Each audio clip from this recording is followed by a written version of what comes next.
Okay, Daddy.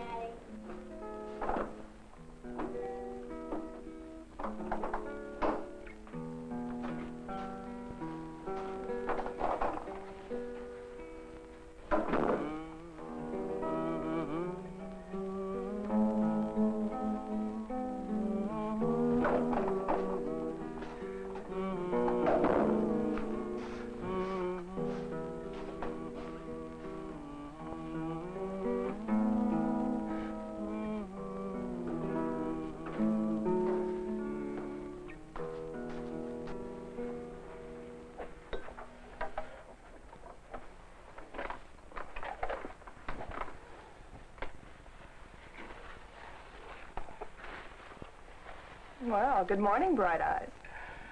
Hi, dear.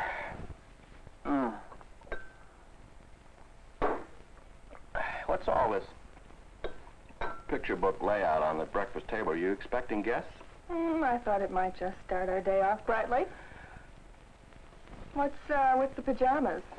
Well, to be frank with you, I'm so hungry. I want to get down here as soon as possible. Say, pour me some scalding coffee, would you? I'm freezing. I've been halfway up to the North Pole all night. North Pole? I could swear I saw you in your half of our identical twin beds last night. Oh, yes, in the flesh, maybe. But, good. But I was off on a dreamboat, away on a fishing trip. Like no fishing trip in this world. Hey, you've got a raggedy little piece of burned toast there? Help yourself. Oh. How about a couple of burned eggs? They go pretty well with burned toast. Ha-ha and a ho. Where was I? Something about a dream. Oh, a map. Oh. Well, in this dream, there was a big map painted. What's the matter with the cereal? There was a big map painted on the wall and a stepladder. What goes on? I said. And in walks Robbie, out of bed in his pajamas and carrying a can of paint and a brush. He showed us where we were going.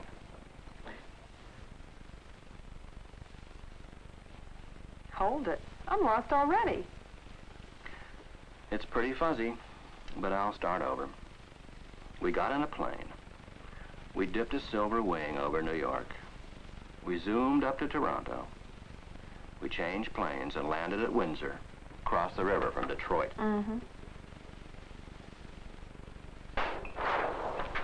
Welcome to Canada. Anything to declare? I can't describe the map to you, dear. It was just a little crazy. Anyway, we arrived at Winnipeg. Robbie just painted us right to the spot. There was nothing to it, the way he did it. And at Winnipeg, we changed planes again. It seems to me you went shopping and almost missed the flight. I couldn't have been that lucky. From Winnipeg, we flew north, way up into Manitoba. Lots of lakes and islands. Very fishy-looking country. I asked the stewardess to open a window and slow the plane down so I could troll for trout, and guess what she said? I know. No trolling permitted below 20,000 feet. Now, how did you know that? I fly a lot. We sat down at Lake Lynn, Manitoba, and there was a big old PBY waiting to pick us up. Charter job. Only way we could get where we were going. Robbie painted us a red line northwest across Reindeer Lake and started down the ladder for bed. And we moved out of Lynn Lake full throttle. The pilot just seemed to head for a big trout. And that's how we got to Waterbury Lake. Obviously, you were reading the National Geographic in bed again. No, dear, that was a couple of nights ago. Well, anyway, our big tub sat down on some sky blue water. It was an eyeful. We got a mixed reception on the shoreline. I heard a duck complaining. Something like, "Let's clear out of here, girls. This place isn't big enough for that bird and us." And a grumpy old seagull gave us a cold, fishy eye. But the real gripe seemed to come from a black bear. A guy can't take a little nap after dinner around here without a lot of racket falling out of the sky. That sort of stuff. Going ashore reminded me just a little bit of Washington crossing the Delaware.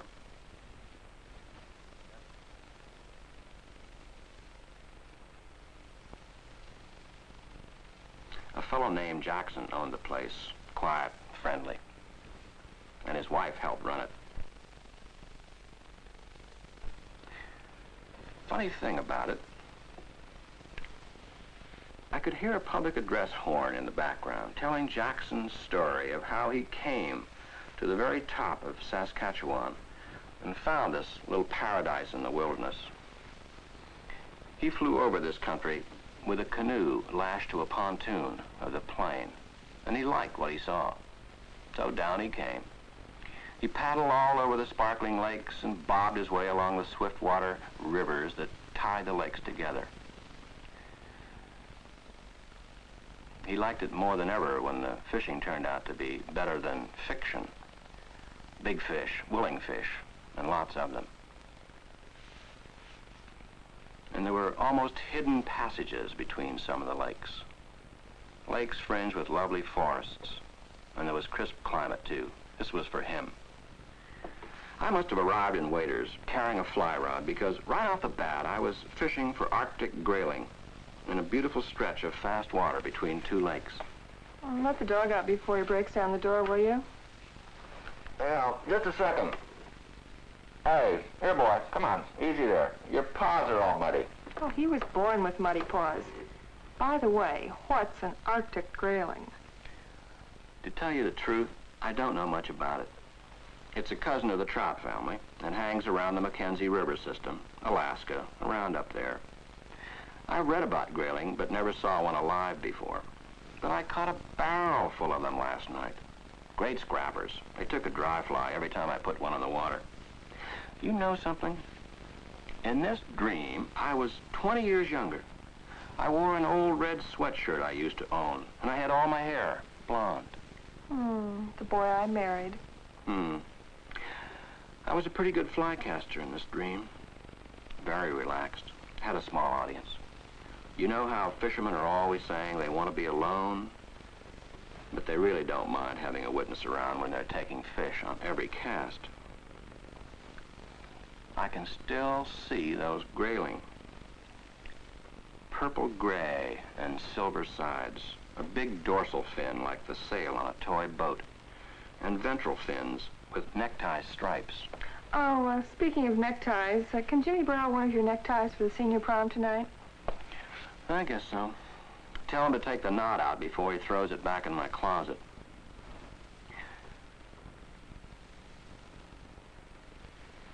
Oh, that grayling fishing.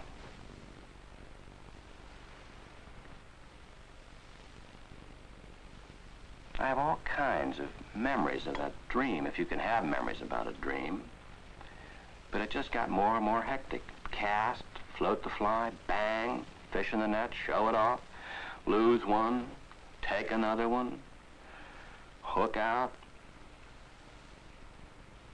land another one,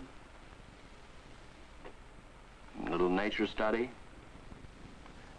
And then I posed for Sports Illustrated. Field and Stream, Sports Afield, and Outdoor Life. They were bidding against each other for my biography.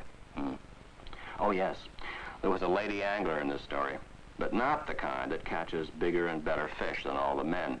She actually made sounds like, Oh! Yeah, that's what I mean. Was I the lady?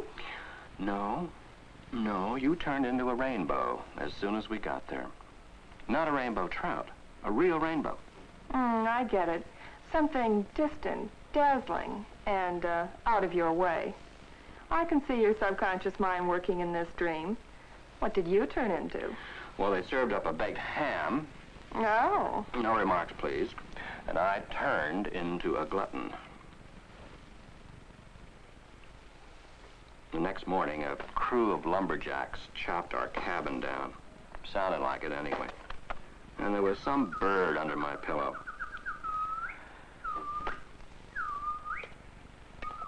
somebody dropped rocks in a box outside the window. It turned out to be beef and turkey and all kinds of good stuff going into the freezer.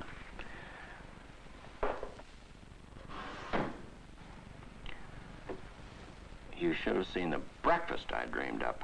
Cooked it myself over a fire hot enough for, well, my old scoutmaster wouldn't have passed it for a merit badge. One minute I was drooling over breakfast, and the next minute I was connected to a lake trout longer than my arm. The bear didn't like it. Hey, that's my fish. Maybe so, but I had it. Come to think of it, it was as long as my leg. How long? Well, put it back, the bear said. I figured, what did I have to lose? I went along with the bear. I put it back. Then it was time to eat again. You know how you can do something in a dream you can't do when you're awake? Well, I knew how to fillet a trout. No kidding. I never did it in my life. I whacked it up into hunks the size of paperback books and sliced an onion over a whole frying pan full of it. Delicious. How about cooking dinner tonight? Wait. I started to eat the trout and it turned to fried eggs. I bet the yolks were too runny. You already said that. Zing. Right after lunch, another lake trout. Nothing to it. I just threw a spoon out of the boat, and this big laker retrieved it. Oh, we didn't want to bring it right back, understand? I had to put a little pressure on it. Were you still wearing your red perspiration shirt? Never took it off. Well, somebody cranked an outboard motor, and we hit the riffle into the next lake. This voice came at me from the trees. Say, Buster, have you ever been attacked by a school of Great Northern pike?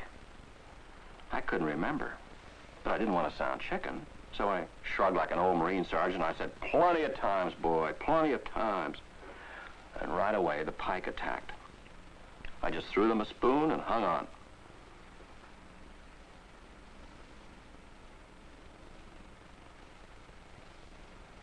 The second one I tangled with grabbed a lure that looked like something a witch doctor made up to cure the heebie-jeebies.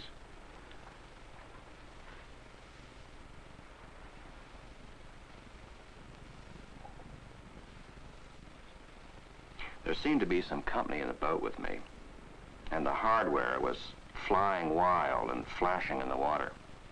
My boatmate hooked one, and we had a brother act going.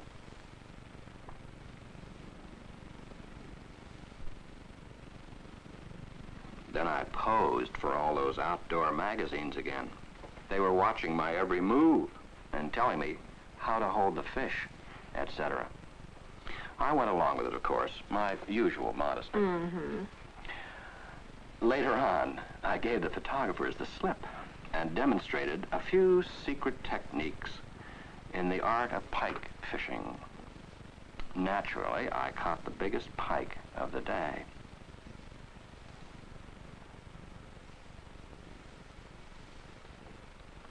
I played it for a while, emphasizing the proper use of the rod tip in wearing down a large game fish. Elementary stuff, you understand, dear? Nothing to it.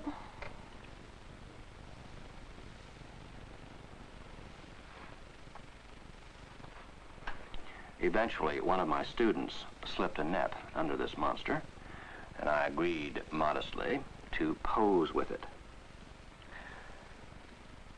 I remembered too late that there were no photographers present, and I thought how unfortunate that this pike will not be recorded for angling history.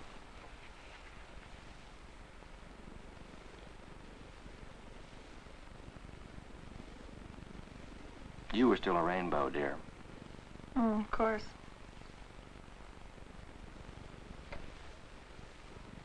Suddenly, everything became very peaceful. Before you could spell Saskatchewan backwards, a hush settled over the lake, and I broke into music. You had your trombone along with you? No, a guitar. Well, you can't play a guitar. I know, but you should have heard me.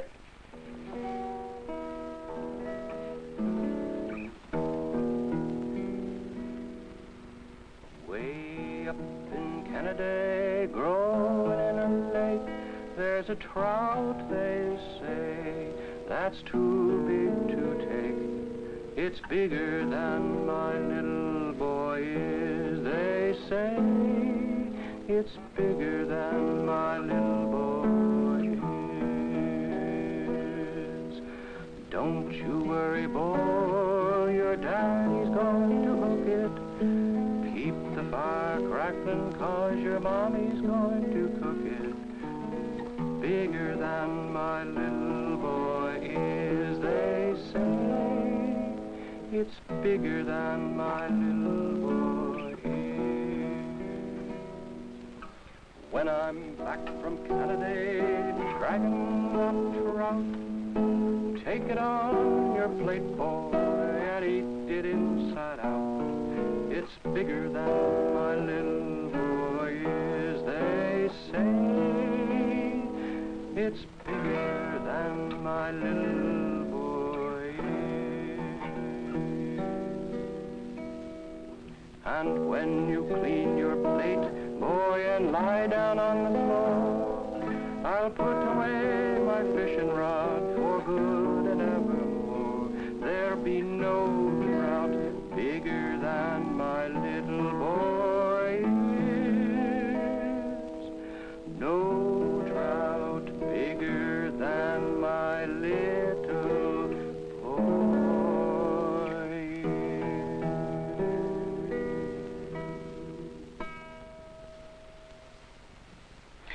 The odd thing was, the audience consisted of a bird, one oversized sandpiper with yellow legs. I thought it was pretty decent of this bird to be quiet and listen to high-class music. And I was just about to step out of the boat and introduce myself when the bird went into a ballet. You've heard of the Dance of the Mayflies, haven't you? Oh, of course. You know, they soar over the water, dipping and rising. It's sort of a celebration of boy meets girl. Well, this Yellowlegs had its own version of the mayfly dance. It was making sure that there wouldn't be enough mayflies to start a waltz in a phone booth. All around it, the flies were hatching on the water and struggling to dry their wings and take off. And this hungry bird was gobbling them up as fast as they appeared, on the water or in midair. Really? You know, even in my wildest dreams, I never dreamed I could dream up anything like that. You lost me with that last remark. Yeah, I guess it was a little fuzzy. I think maybe you could use another cup of coffee this morning, honey, after that dream. No, all right. I do want to be wide awake today. You know something, Spouse? Hmm? You said you would not do any Girl Scout cooking on this trip. Okay, said I. We'll fly your gas stove and your saucepans up there and build you a modern little kitchen right in the bush. Imagine a rainbow doing any cooking. Oh, yeah, I forgot. You were a rainbow. With nothing to cook in except a pot filled with gold. Just like in real life. Yeah, well, it's awfully early in the morning for biting satire. Now, after all, dear, have I ever deprived you of anything in the 15 years we've been married? 16. Why can't you remember that? 16? Is it 16? Oh, hey, I never do I? Where was I on this dream now? I don't know. It's your dream. Oh, food, that's it. Oh, what food we had there. Every day, it was the chef's special on the beach. Mrs. Jackson not only caught her own lake trout, she dragged it ashore and went to town beside the fire. What's that aluminum foil you sling around the kitchen? Alcohol lab? Yeah, that's the stuff. She put the trout in that and poured the butter to it. It seems that in the dream, she drowned it in butter that she melted in a little homemade aluminum pan. She made a whole kitchen out of aluminum. Handy that way. Didn't she use any seasoning? Now wait, I'm not finished. Sure, seasoning. Onion, sliced up and down the trout from head to tail. And then I think, yes, a touch of salt and pepper. And, well, that was it. You might say she rolled her own. Didn't she fix any side dishes? Side dishes? Oh, sure, side dishes. She built a reflector oven right there on the ground with the fire's heat bouncing into a little lean-to, a sort of half tent. And in there she baked a shortcake and heated up some biscuits she brought from the lodge. Oh, it was the real McCoy, all right. I'll get it.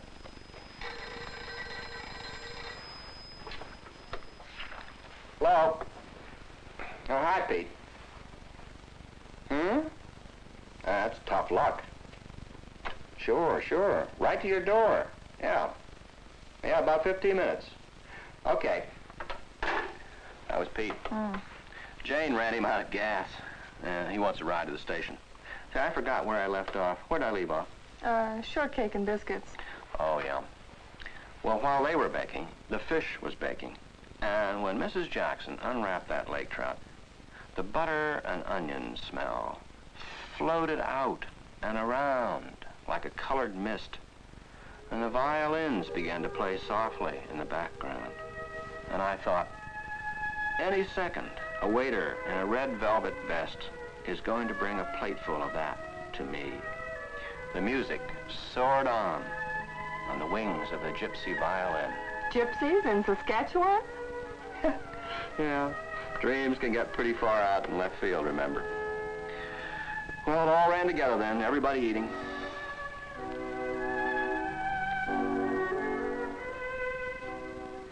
Suddenly there was a float plane offshore and a pair of game wardens. I heard somebody say they were looking for a fish hog in a red sweatshirt.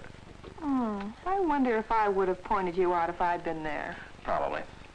Anyway, I became invisible, and the warden shoved off without me. And then it occurred to me that I wasn't guilty of anything. Oh, I kept a string of grayling, but only a couple of lake trout. I yelled at the wardens to come back and prove I was a fish hawk, but they kept on going. And after that, everything got a little wild. You know, the way it happens in a dream just before the end? A lot of people turned up. The woods were full of marching trout hunters. They even came out of airplanes and established a beachhead, piling out of small landing craft.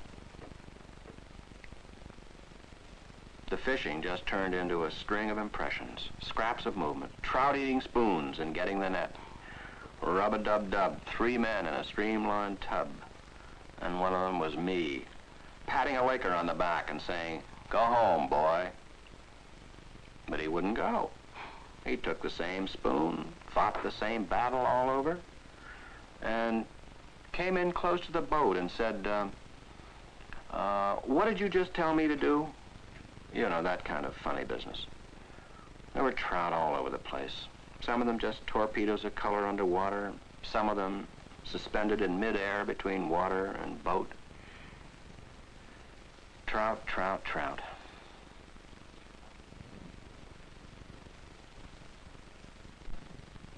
I remember 2 boats with 4 lake trout fighting between them. A rod bent in the shape of a fish hook under the weight and power of a big fish. The rod took a little, and the trout took it back.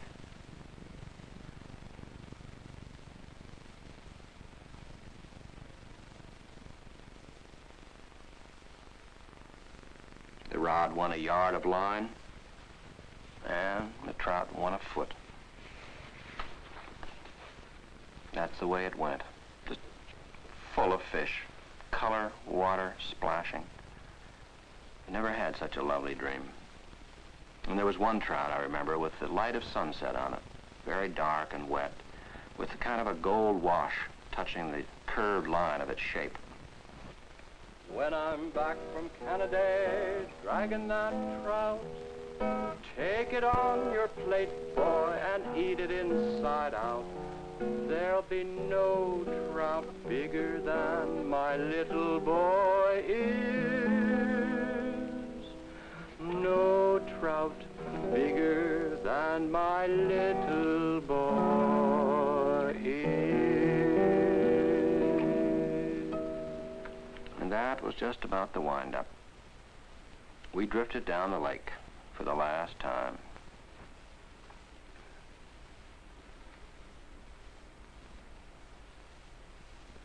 All of our duffel started down for the shore reluctantly, in slow motion. The air was filled with regret. You could feel it. Oh, we said goodbye, of course, quickly. Goodbye, goodbye. Then we taxied away from shore a little piece and moved along toward some open water. We paused for a moment to take one last look at a lovely stretch of shoreline, sun-dappled, trembling in the breeze. And then we gunned the engines and took off.